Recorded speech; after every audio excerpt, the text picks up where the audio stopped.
Frequency Podcast Network. Stories that matter, podcasts that resonate. The first week of the fall sitting of Parliament has been eventful, to say the least. On the second day back, we learned that longtime Minister Chrystia Freeland is leaving Cabinet, and the Prime Minister confirms she's going to be taking on a new role as the special representative for the reconstruction of Ukraine. Now, since the election, she had been serving as Transport Minister, but over the years, she's held many key portfolios in government, including Trade, Foreign Affairs, Deputy Prime Minister, and Canada's first female Finance Minister. That's a role she actually quit in dramatic fashion last year on the day of the economic update, seen as the final push that led to Justin Trudeau resigning as Prime Minister. But later on that same day, the current Finance Minister, François-Philippe Champagne, made this announcement. We're going to present a great budget in this House on the 4th of November, Mr. Speaker. This is going to be a generational investment in our future. So November 4th is when we'll see the next budget, which is more than a year and a half after the last full fiscal plan, and the government's already confirmed the deficit will be substantial.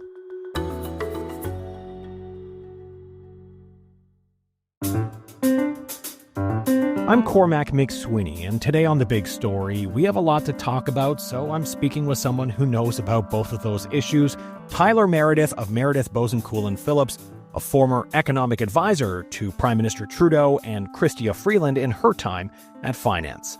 So Tyler, let's start with Freeland. Were you surprised to see her depart Cabinet for the second time? I think the timing of it is at the start of the opening of Parliament would have caught some people off guard. But in a sense, no, because she's still staying in the government. She's moving on to a focused opportunity around Ukraine, which if you know anything about Chrystia Freeland, it's really near and dear to her heart. There had been speculation of her being offered other potential ambassadorial appointments. I'm sure you may have seen some of that speculation leading into the cabinet formation in May. I don't think any of the other things that were on offer potentially for her would be the kind of things she'd be interested in. Ukraine really is close to her heart. Reconstruction of Ukraine is something that she even spent a lot of time on when she was finance minister. And I think this is a really good transition into something that she can really sink her teeth into. Yeah, and a source close to Freeland has told me that she does plan to leave as an MP. It's just a matter of timing at this moment, that she's having discussions with her riding association, the government, and that this had been a discussion that started in the summer, and she was discussing it with the Prime Minister for over a month, her decision to leave Cabinet. So I guess she was done with that chapter in her life and is focusing more. We don't know a lot about this new job, though. You say it's exactly near and dear to her heart. Of course, you know, her family has been very involved in Ukrainian politics. Her mother helped draft the constitution for Ukraine. But what do you think this job will entail? We don't have many details at this point. Yeah, so remember, it's a special envoy for the reconstruction of Ukraine. And I think that's important because there's obviously a lot of work that the government, the Minister of Foreign Affairs, the Minister of National Defense, and others will be engaged on around how do we just make sure that Ukraine is armed with all the resources that they need to take on Vladimir Putin. But there is a separate mission that needs to be thought of now about how do we ensure that when or if there is potentially a peaceful resolution to what is going on in Ukraine, that there is the investment for the world to not turn away from what has to be done, both to maintain Ukraine's security so that they don't face a future threat like this again, but also how do we rebuild the infrastructure? They've lost people, they've lost roads, they've lost electrical grids, they've had to significantly change how they get resources to people, right? That presents significant opportunities for a country like Canada, which has a significant diaspora relationship with the country, but also has a lot of pension funds who may be looking at wanting to invest in that reconstruction effort. And given her prior role as finance minister, she's somebody who's well placed to initiate some of those discussions. And it's, again, as I said before, discussions that she had started to be having when she was finance minister with some of the same people.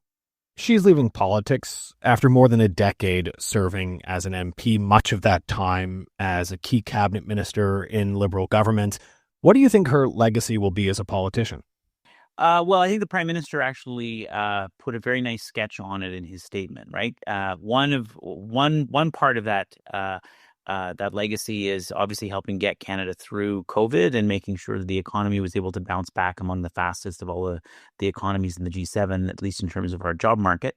The other is also to having brought in and worked with the Prime Minister Trudeau to bring in early learning and childcare. That was a significant undertaking that governments for decades had said they were committed to, but had not actually gotten it done. And of course, in her prior role as Minister of Foreign Affairs, she delivered the Canada-US-Mexico agreement that arguably was so good for Canada that Donald Trump thinks he got a raw deal eventually. So I think those three things will definitely stand out in terms of how she is read in history. However, is her image a bit tarnished because of how things ended last year? She resigned on the day of the economic statement, sending shockwaves through Ottawa.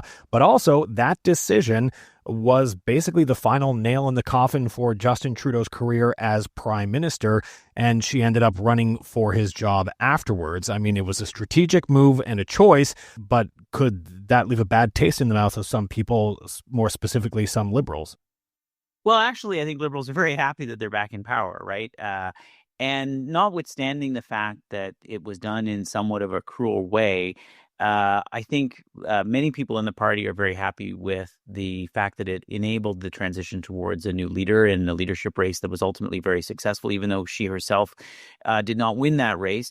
But it's one that would not have happened and likely would not, the prime minister would not have turned his mind to leaving were it not for that direct intervention. He had been pushed by many people around him, including by people in caucus and in cabinet, to reconsider his options, and he just simply wasn't going to do so. So in some ways, she forced the question in a way that, frankly, literally almost nobody else could, and one that resulted in a very successful outcome for the Liberal Party of Canada. Now, she's one of several ministers who were in the Trudeau government who either got demoted or left out of cabinet completely.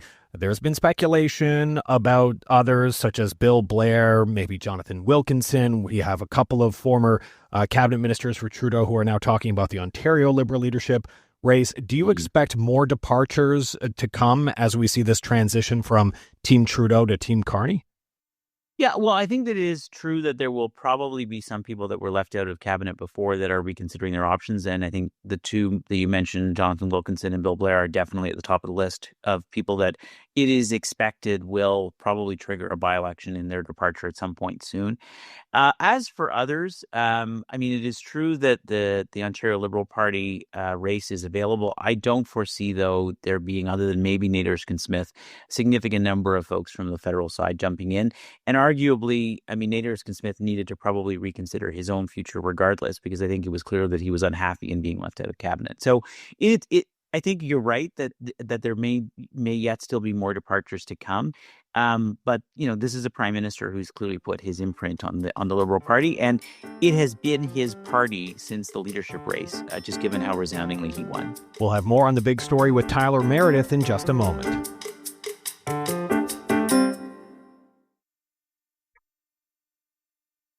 So let's switch gears to the budget. The government's already said the deficit will be substantial. And I guess the first question for you, this is your ballpark. How big do you think the deficit will be? Yeah, I think it'll come in somewhere between 2 and 3% of GDP, which would, probably mean somewhere in the order of about 70 to 90 billion. I think it's inevitable that it's going to be a big number like that, in part because, you have a dip in the economy that we've experienced. We could end up being, in fact, a recession that has a knock-on effect to overall government revenues, just as there is a slowdown in income in the economy, and also because more people are unemployed. That generates significant additional expenditures on things like EI. But the other reason is also because there are significant new pressures for spending. And Canada, like every other Western developed country, is going to have to spend significant new money quickly in defense and housing and public safety and in infrastructure. And what's interesting is that we're going through the exact same set of challenges that the UK, that France, that Germany, that even the United States is going through. But we're better positioned than all of those other countries. So as much as a deficit in the order of 2 to 3% of GDP is high historically, in the last couple of decades, and certainly higher than kind of that around 1% or lower deficit to GDP track that we were on prior to COVID, It's just the new normal. I think we will see a plan outlined in the budget as to how that's going to fall over time. But that is the new normal, and we're better positioned than other countries because we're starting with a better balance sheet. But, politically, that's going to be a point of attack. Do you foresee that to be a risk for the government politically, despite what their justification is for such a large deficit? Well, it's not going to stop Pierre Poilievre from making hay of it. But I mean, if we go back to the outline of what we saw in the recent election campaign, Pierre Poilievre also proposed a platform that was going to be significant. That would have resulted in significant deficits. It just happened to be that it was a different composition of spending. He decided that he wanted to make significant investments in tax cuts, which still, is still spending and can be justified potentially in the case of generating economic growth. But at the end of the day, it was still resulted in a deterioration in public finances that's quite substantial. And so I think what will be interesting will be to see how the government talks about how its investment will have, as to use the Prime Minister's word, a catalytic effect in the economy in terms of being able to provide that certainty for investors to make final investment decisions around major projects and to deploy private capital. What's interesting is that among the things that we have seen the Prime Minister talk about as part of his overall fiscal strategy, it's how to get the public sector investment to a place where it has the effect of driving private sector investment. And that link between the role of the public sector in being able to generate and stimulate private sector investment is not something that we've seen a lot of in the course of the last number of years, because private sector investment in Canada has been pretty anemic. Whether he will be successful on that front still remains to be seen. But I think it's going to be a very core part of how they talk about their fiscal strategy. Now, you mentioned a number of areas where they're looking to invest, and the government's been pretty clear about that, nation-building projects, housing, etc. But one other area is defense, and that's probably in line for a huge injection of cash because the government's committed to hitting the 2% NATO target by the end of this fiscal year, but then also by hitting that 5% target by 2030. So I guess one question is about the forecasting, and this is maybe getting in the weeds a little bit for some of our listeners, but nonetheless, for the 5-year forecast that we generally have with budget deficits, we're going to have to ramp up in a big way. I think it's somewhere around $9 billion for this year.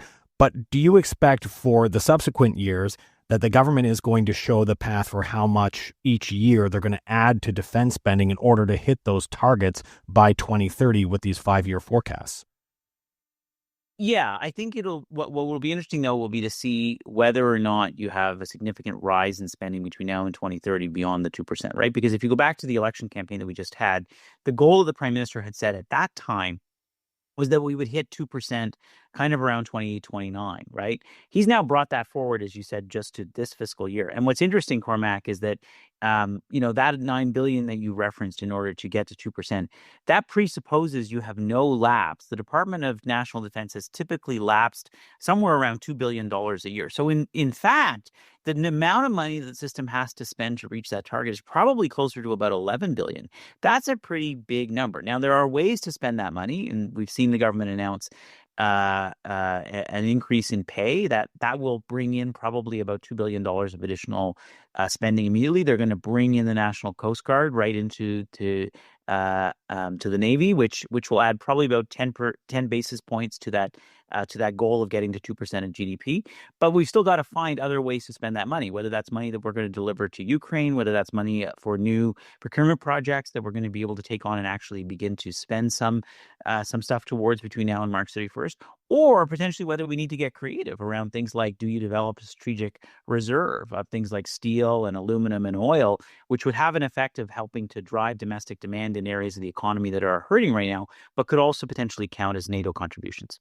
Okay, yes, and other countries do that as well. I believe the U.S. holds strategic reserves also. So that could be another way to ramp it up. So it'll just be maybe put on the books for the outcome, but details to come later? Well, I think what you're going to see is they're going to book in the money because they need to do that just to provision it in the fiscal forecast so that they have that space, right? So that'll get booked in. I think you're right. That's to be expected. There's probably a question, though, as I said, about how much do they exceed the 2% threshold between now and 2030? Because that's the frame forecast of the next 5 years that we're going to be talking about for the budget. But they won't have yet a plan as to how all that money is going to be spent. We've obviously seen that Minister Fuhr, the Defense Procurement Minister, has been out doing a lot of rounds of talking to potential contractors who are very keen to want to get access to that funding. And he's going to likely be bringing forward a plan as to how to leverage that money into Canada's defense industrial base. Because one of the things, if you'll recall, at the very beginning of the Liberal leadership campaign that Mr. Carney mentioned, he was actually hesitant around the idea of wanting to accelerate defense spending so quickly. You'll recall that Chrystia Freeland actually was proposing to get to 2% within 2 years. He originally criticized that because his argument was that if we don't make structural changes in how we buy stuff and what we buy, it's likely that about 80 cents of those new dollars are going to end up in the U.S. defense base at a time in which we're trying to wean ourselves off of that. And so the real test for Mr. Carney, I think, is to actually see, can he make the defense procurement system and the defense industrial system pivot in ways that put that money back into the Canadian economy, right? So, for example, as I said, we're facing challenges in the steel sector. Are there ways in which we can leverage that opportunity to create new production capacity that we might want to use for defense? We have challenges in the auto sector. Are there ways in which we can readjust some of those plants to be starting to build other things like land vehicles, for example, for the Army, or even to partner with aerospace firms, right? So that's the kind of real shift, industrial shift that the country needs to go through, and the budget will help to lay some of that foundation. Another thing that the government is talking about is, along with investment, austerity, and they want to significantly scale back government operational spending. And the public sector unions and the NDP are not happy with all of this talk, saying that this is going to hurt services that Canadians get. The Prime Minister has talked about achieving all of this with attrition, so just not rehiring people as they leave the public sector, along with other cuts and other efficiencies. Do you see that as a plausible plan? Can they really achieve all these cuts without having to fire people? So I think the Prime Minister has a very high conviction view around the potential for efficiency in the deployment of technology like generative AI within the public service. And I think there's some reason to believe that that could be true. But just to the point on attrition, though, there is going to be what I will call not attrition, but churn in the system, right? And so his commitment was to, quote, cap, not cut the public service. And what he's really saying is that the size of the public service is not going to go up over time, but there will be obviously retirements of people who leave. But at the same time, there are going to be some parts of government that we need to slow down spending in while we grow spending in other parts of government. The areas of government that are going to grow, as we've kind of talked about, are going to be defense, housing, infrastructure, and public safety. We're going to hire a lot of border guards. We're going to hire RCMP staff that he's committed to. We're going to expand D&D. We're going to invest in housing, et cetera. But those investments are going to create demand for new positions in those departments. But in order to meet the fiscal goals that the Prime Minister has set out, especially to slow down the rate of spending on government operations, right? He talked about going from 9% to 2%. When you strip out those other departments, right, that we know there's going to be significant new investment, it leaves a whole other part of the public service that's going to have to shrink. So overall, the size of the public service may remain relatively stable, and it may, in fact, gradually only change as a result of voluntary retirements. But there's going to be a lot of internal churn and shift of positions across government. And not every one of the people who may be affected on one side of government where they're having to slow down and cut may be able to make that transition into another part of government. So I still think there could be a fair bit of churn of positions underneath the surface. But the overall size of government, I do think, can probably fit within his cap, not cut commitment. Where is the money going to come from as we move forward? We talk about investments, but on the revenue side, where are we going to see any improvement there? Because, look, we've got rid of the digital services tax, which was going to add a lot of money into revenues, capital gains changes, things like that. So where are we going to see any increase on the revenue side to help us in the long run start to balance things out a bit? So I think the short answer to the question is we probably won't. I think what is philosophically different between Mark Carney and Justin Trudeau is that when faced with the need for more investment, Justin Trudeau, I think, would have looked at it and said, there's some component of this that should be paid for by some progressive taxation, which could involve raising rates on top earners, or could, involve a bank tax or an insurance company tax, as he introduced. And then a gradual expansion of government debt. And you could try to find some internal savings, but more or less you'd be balancing a combination of debt and revenue tools. I think with Mr. Carney, he's actually taking off the table the notion of significant tax increases. And so where does that leave you? It leaves you to still have to rely on debt, which means overall government spending is going to go up, which, is funny in the context of the word austerity. I think that's a very misleading characterization because they're going to it will result in significant new investment, but it will also mean that a third component, which is to dig deeper on efficiencies within government, something that the Trudeau government had started to do in the last couple of years after COVID and after which there was a realization the government had grown quite a bit during the pandemic and needed to be resized, but they hadn't really been very successful in digging quite deep into that exercise. Now is that time in which Mr. Carney is going to do that. And so I think new revenue tools are off the table. But it's important to also note that in the campaign, the Prime Minister also committed to a review of the tax system, which he said would be premised around 5 goals: sustainability, fairness, transparency, simplicity, and most importantly, competitiveness. And so it'll be interesting to see whether the budget launches that review, because there may be a timeliness to do it now that the U.S. has also gone through their own reform of the tax system. But if we do start down that review, you can imagine a pressure in which there will be a lot of stakeholders in the business community calling for a reduction in things like corporate tax rates, right, in order to follow the path that the U.S. has laid, and others in civil society who might be saying, kind of as you were, well, how is government going to meet all of these obligations and do it in a way that produces fairness if at the end of the day we're taking off the table the idea of any new tax increases? And that will lead to a very interesting conversation in the next couple of years if we go down that road. We already have a large enough debt. If we're not seeking out new revenue sources and we are seeking out more investments to try and stabilize our economy, where does that leave the government? Is that just going to be a snowball effect where we keep adding to the debt, which then increases our debt payments, which takes more out of our budget? So you'll note that in the campaign, the Prime Minister referenced the goal of trying to catalyze $500 billion of private sector capital. If we are successful in hitting that mark, and I think the reason that he set out that vision is because you can draw the graph. You can see how anemic private sector investment in Canada has been at a time over the course of the last decade where other countries have been leaping ahead of us in things like AI and science and innovation.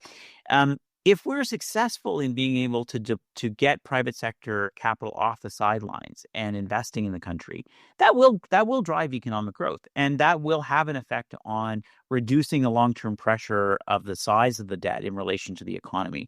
But again, it's how do you actually get private sector capital off the sidelines? What is it that institutional investors are going to need to look at Canada differently as a place of investment compared to the U.S. market, where a lot of Canadian money has actually gone in the last number of years because it's been so attractive and so easy to get between 10 and 15% returns, right? And so if we can hit that goal, there definitely will come with it economic growth. It'll have an effect on nominal GDP, but it's unclear yet how we're going to have the add up of all of that to get to $500 billion.